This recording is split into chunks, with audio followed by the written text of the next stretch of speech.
honey, it's not just a fall from grace, it's a royal freefall. And Meghan Markle and Prince Harry are spiraling fast.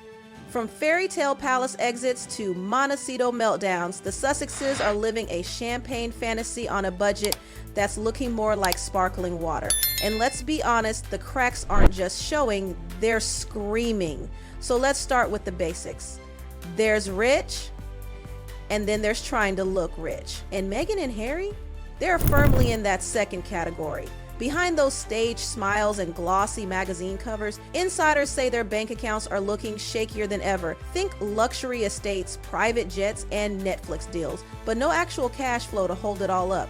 Let's talk about Meghan's latest flop, American Riviera Orchard, or as the internet's now calling it, as never, because that's exactly what happened. It never took off.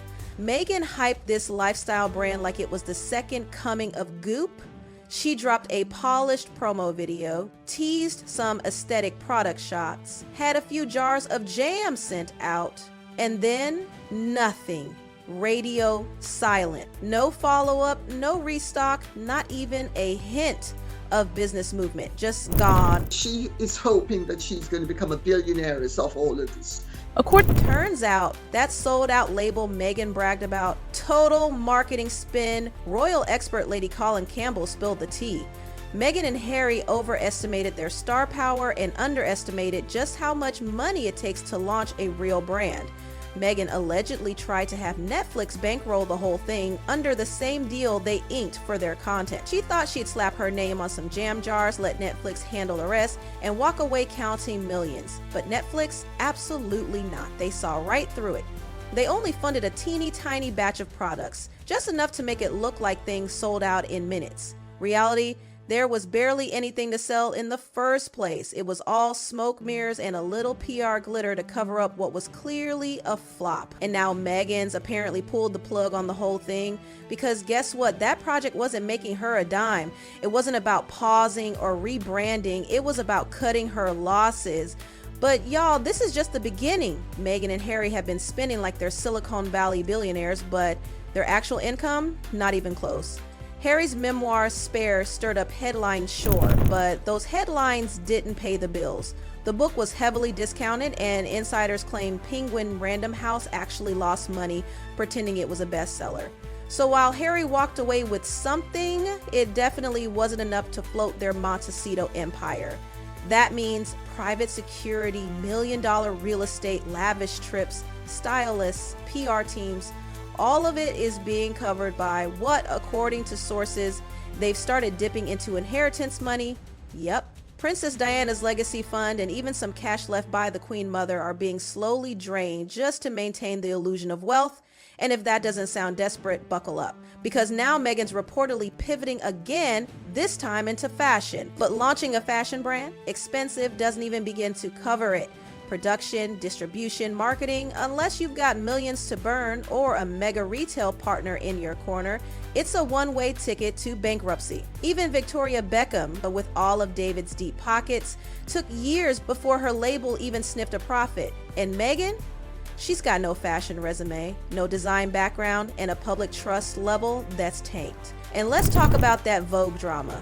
Allegedly, Meghan tried to strong-arm her way onto a global cover of Vogue and even pushed to bump off her own BFF Serena Williams in the process. Yep, Meghan reportedly demanded a solo spotlight at Serena's expense. Cold, right? It backfires spectacularly, because if there's one woman in fashion you don't mess with, it's Anna Wintour. Trying to tell Anna how to run Vogue is like trying to tell Beyonce how to sing. Meghan went in with no real brand, no fresh angle, and thought she could push out a global superstar and take the crown. Baby, please. That Vogue cover is now as dead as her jam jars. So with that PR stunt flopping, Meghan's fashion dreams are already falling apart before they even started. And now she's left scrambling because, let's be real, without Vogue level exposure, who's gonna buy into her collection? And unless she fronts millions of her own dwindling funds, she's gonna have to settle for a licensing deal. That means someone else designs the clothes, controls the branding, and Meghan just gets her name slapped on a tag in exchange for maybe a tiny 3-5% royalty. 10% if she fights like a demon in negotiations. And let's not pretend that kind of deal builds an empire. It doesn't. At best, she might get a few headlines, a splashy Instagram post or two, and a lot of red ink. Now, here's where it gets really icy. Apparently, King Charles has had enough. Word is he's officially cut the cord. No more bailouts, no more help. If Harry comes crawling back asking for funds, Charles is going to meet him with silence, the same way he treated Prince Andrew. Cold, calculated, royal policy. What happens when the money really runs out? What happens when that legacy inheritance is dried up, the PR stunts stop working, and the media stops caring? Because let's be honest, that's already happening. The vibe is shifting. The mystique is gone. Harry won't be inheriting mega wealth anytime soon, and with Charles refusing to budge, there's no royal bailout on the horizon.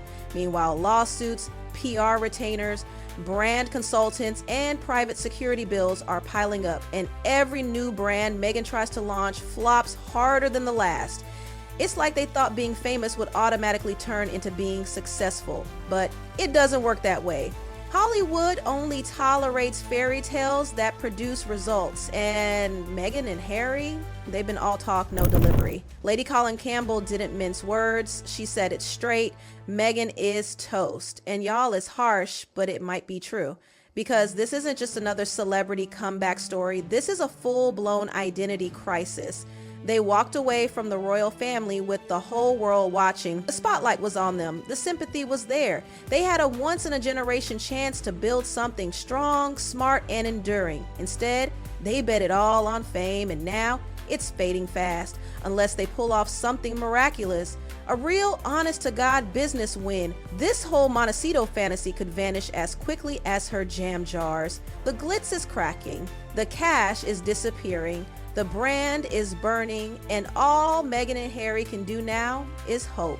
And if you thought things couldn't get any more desperate, buckle up, because Meghan and Harry's next moves are starting to look downright delusional.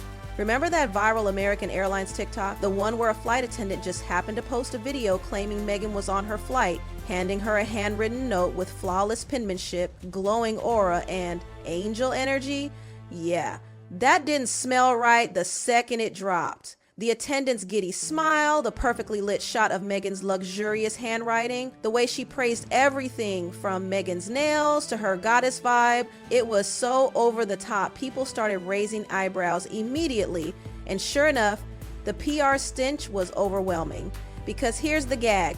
Airlines have strict policies when it comes to posting about passengers, especially high-profile ones. You can't just toss out a TikTok about royal without approvals, NDAs, and usually legal clearance.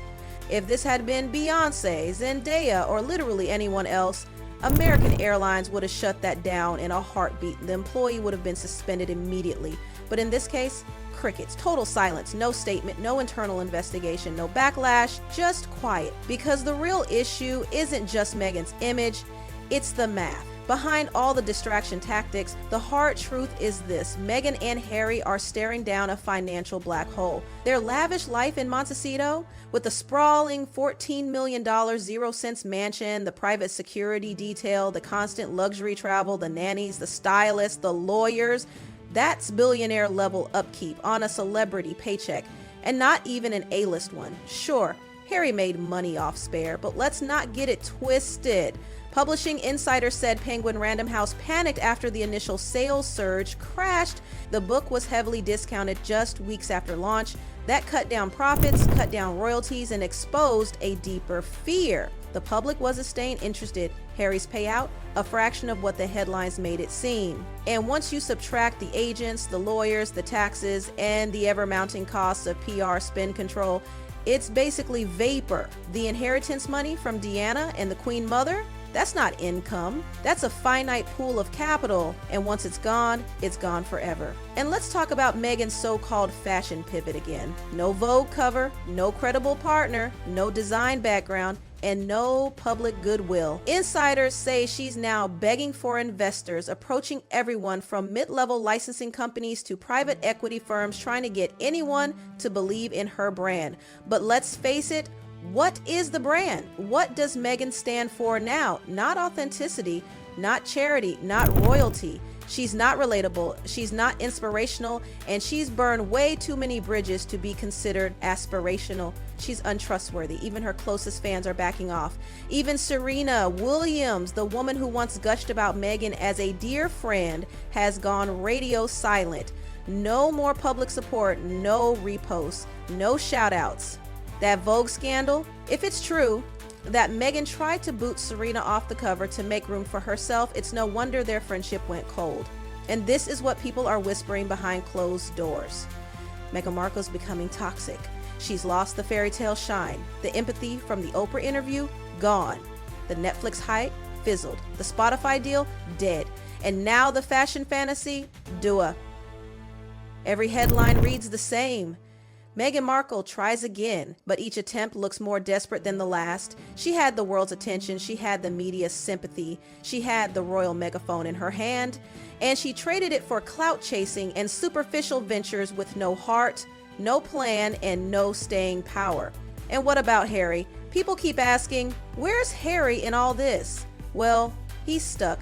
Sources say Harry's growing more withdrawn, more frustrated, because deep down he knows the empire they tried to build is sinking. He thought escaping the firm meant freedom, but now it feels like exile. There's tension. Rumors say the couple has clashed over Meghan's business obsession, that Harry's sick of the hustle and the endless spin cycles, while Meghan refuses to slow down. There's even talk that Harry wants to return, not necessarily to royal duties, but to some kind of reconciliation. But the palace? Firmly closed off. King Charles isn't budging. No security, no funding, no re-entry. That bridge has burned. And if Harry ever did want to go back, he'd likely have to go alone. Because Meghan, she's not just controversial in the UK, she's despised. From senior royals to public pollsters, the attitude is the same. She's done too much damage. There's no trust. There's no respect. And there's definitely no invitation. So now we're watching in real time as the Sussexes go from global sensations to tabloid regulars. Their headlines used to shake the world, now they barely trend. Their brand used to represent freedom and new beginnings, now it screams failure, ego, and delusion.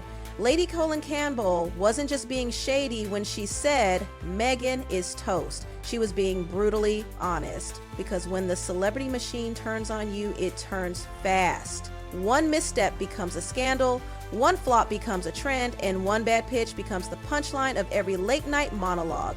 People used to root for Meghan and Harry, now they're watching the downfall like it's entertainment. And unless something radical changes, unless they shock the world with a new venture that's actually successful, ethical, and original, the legacy they dreamed of might never happen. Instead, they'll be remembered as the couple who had it all. The royal titles, the media power, the billion-dollar opportunities, and lost everything chasing hype instead of substance. From jam jars to Vogue drama, from Netflix confusion to inheritance burnouts, the Sussex saga has gone from inspiring to embarrassing. And at this point, it's not about hater narratives or bad press, it's about reality. A reality where the spotlight is fading and the bills are stacking. And Meghan and Harry, they're not just hitting rock bottom, they're still digging.